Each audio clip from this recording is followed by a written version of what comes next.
할렐루야. 2024년 4월 19일 금요일 아침입니다. 벌써 한 주간도 후다닥 잘 지나가고 있습니다. 너무 빠른 시간 잡을 수 없지만 순간순간의 소중한 시간들을 감사함으로 또 하나님의 마음을, 우리를 향하신 하나님의 마음을 잘 깨달으며 살아가는 우리 모두가 될 수 있기를 바랍니다. 오늘은 특별히 열왕기상 13장, 14장을 보아야 할 날입니다. 그 중에 13장 하나님의 진심을 생각해 보는 시간을 갖길 바랍니다. 계속해서 아침 묵상, 성경 통독 우리 모두 잘 해나가시기를 바랍니다. 여러분들의 학창 시절 어떠셨나요? 학창 시절 야간 자율 학습 있으셨나요? 교복은 입고 다니셨나요? 각자 공부하시느라고 바쁘셨나요? 아니면 일찌감치 직업 전선에 뛰어드셨나요? 어쨌든 학창 시절을 생각해 보면 학생들이 심하게 떠들 때가 많았어요. 왜 이렇게 할 얘기가 많은지. 물론 그 가운데에도 공부를 하지만 아이들과 수다 떨던 학창 시절을 보낸 것이 참 그리운 추억이기도 할 겁니다. 그 시절 학생들은 한결같이 선생님만 눈에 보이지 않으면 공부하지 않고 떠들었던 기억이 있습니다. 야간 자율 학습이나 아니면 낮이든 자율이든 복도를 다니시던 선생님이 들어와서 너희들 계속해서 떠들면 벌 세운다 라고 하시죠.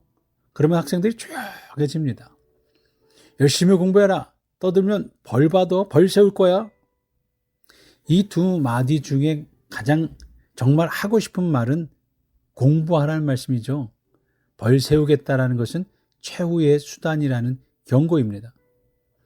선생님의 이 말씀을 못 알아들으면 저분은 우리 벌 주려고 저렇게 돌아다니냐 이라고 생각합니다. 선생님의 경고가 우리에게 주어질 때 이렇게 이중적으로 주어지죠. 성경은 도처에서 하나님의 심판의 메시지를 선포하고 있습니다. 하나님의 말씀을 듣고 순종해라. 그렇지 않으면 멸망하리라. 이 두 마디 말씀 중에 하나님께서 정말 하고 싶은 말씀은 멸망일까요? 순종하라는 얘기일까요? 순종해서 멸망을 면해라. 만약 순종하지 않으면 망하게 될 거다 라는 말씀을 하고 싶은 거죠. 오늘 본문에 하나님께서도 북이스라엘 첫 번째 왕 여로보암에게 같은 마음으로 메시지를 전하고 있어요. 여로보암에게 한 사람이 찾아와요. 남유다에서 온 하나님의 사람이라고 소개를 하고 있습니다. 그는 때마침 성전 곁에서 분향하고 있었던 여로보암에게 왔어요. 찾아와서 하는 말이 예사롭지 않습니다. 불길하고 흉측한 말을 전하죠. 2절, 3절 볼까요? 하나님의 사람이 제단을 향하여 여호와의 말씀을 외쳐 이르되 제단아 제단아 여호와께서 이와 같이 말씀하시기를 다윗의 집에 요시아라 하는 이름하는 아들을 낳으리니 그가 내 위에 분향하는 산당 제사장을 내 위에서 제물로 바칠 것이요 또 사람의 뼈를 내 위에서 사르리라 하셨느니라 하고 그날에 그 징조를 들어 이르되 이는 여호와께서 말씀하신 징조라 제단이 갈라지며 그 위에 있는 재가 쏟아지리라 하매. 하나님의 사람이 여로보암에게 찾아와서 예언하고 있는 대상은 제단입니다. 여로보암이 제단 앞에서 서서 향을 피우고 있는데 그 곁에서 제단에게 예언합니다. 훗날 다윗의 집, 즉 남유다에서 요시아라 이름하는 자가 나타날 것인데 그때 제단 앞에서 분향하는 제사장의 뼈를 이 제단 위에서 사를 것이다 라는 거죠. 끔찍하지 않나요? 얼마나 불길한 예언입니까? 그 징조로 지금 이 제단이 갈라지고 갈라진 제단에서 재가 쏟아질 것이라고 합니다. 왜 하필 제단입니까?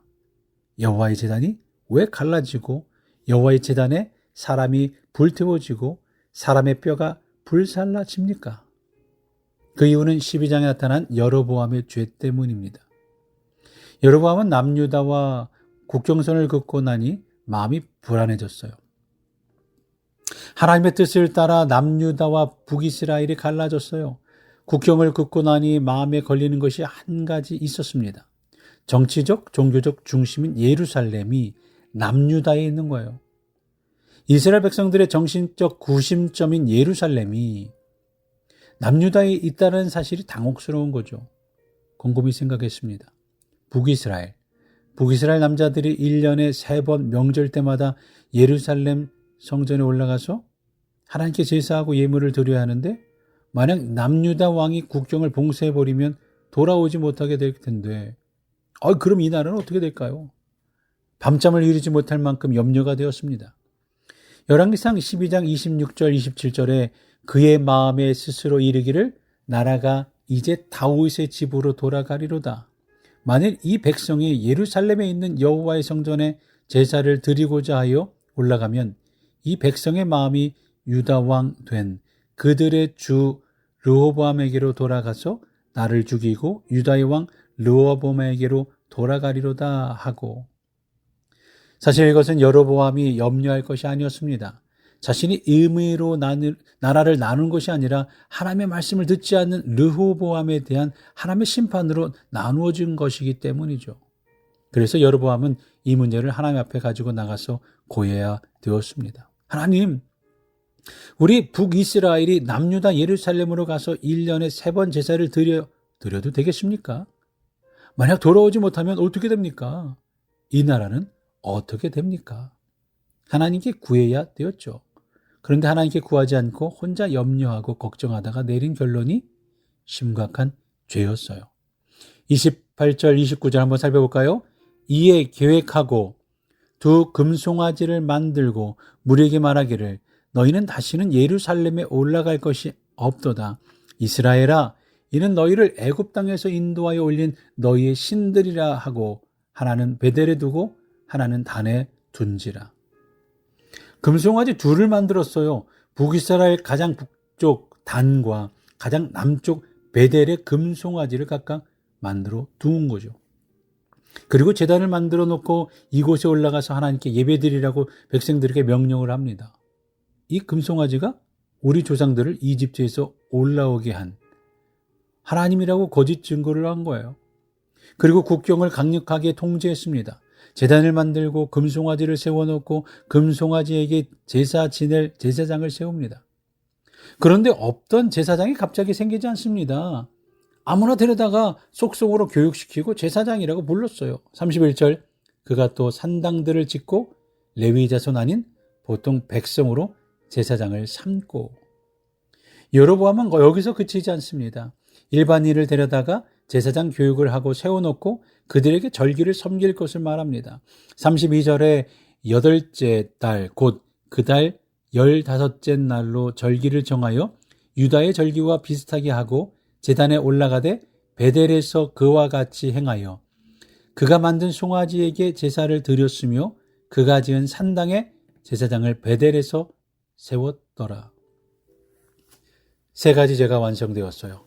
베델과 단에 금송아지를 세운 죄, 가짜 제사장을 세운 죄, 절기를 자기 마음대로 변경한 죄, 이렇게 해서 3가지 죄가 완성이 된 거예요. 그리고 백성들에게 선포하죠. 이제 너희들은 예루살렘에 내려갈 일이 없다. 아니, 올라갈 일이 없다라는 거예요. 하나님은 이것을 심각한 죄라고 여기셨어요. 그래서 하나님의 사람을 북이스라엘로 보내고 그에게 제단에 대한 경고의 말씀을 하고 계시는 거예요. 하나님이 경고하신 것은 아직 희망이 있다는 증거죠. 지금이라도 돌이키면 용서하고 살려주겠다라는 말씀이에요. 하지만 여로보암은 어떻게 했습니까? 13장 33절 34절에 여로보암이 이 일 후에도 그의 악한 길에서 떠나 돌이키지 아니하고 다시 일반 백성을 산당의 제사장으로 삼되 누구든지 자원하면 그 사람을 산당의 제사장으로 삼았으므로 이 일이 여로보암 집에 죄가 되어 그 집이 땅 위에서 끊어져 멸망하게 되니라. 심판은 한 번에 오는 것이 아니라 하나님의 거듭된 경고에도 불구하고 돌이키지 않고 고집할 때 심판당하게 됩니다. 여로보암은 하나님이 세우신 북이스라엘의 첫 번째 왕이었어요.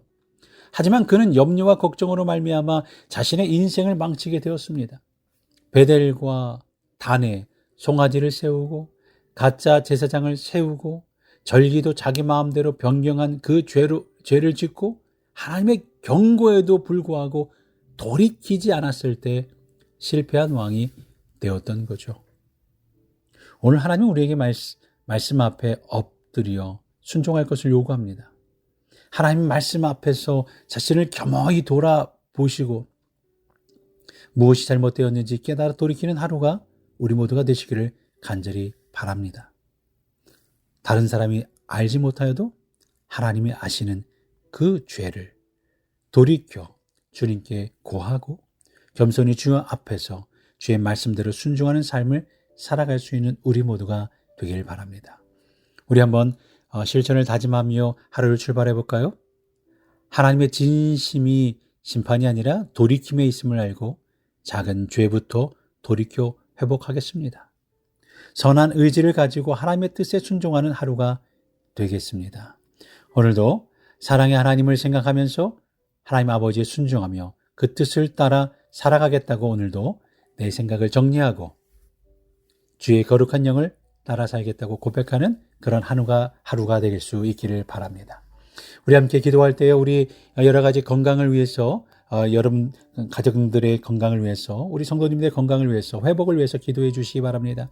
특별히 손병호 권사님 많이 좋아하셨는데 계속해서 회복을 위해 박분효 집사님 눈 회복을 위해서 기도해 주시며 발 아프신 분들 회복을 위해 암 진단 중에 계시는 분을 위해 우리 노성현 집사님 건강 회복을 위해 또한 장하나 권사님 건강 회복을 위해 그 밖에 우리가 다 얘기하지 못하였던 성도님들의 건강을 위해 우리 직장과 일터, 영주권을 위해 자녀를 위해 청년들을 위해 각 부서를 위해 이제 곧 오실 우리 목사님, 교육 목사님을 위해서 기도해 주시고 특별히 오늘은 홍다니엘, 홍예은 성도님이 이제 멀리 여행을 떠납니다.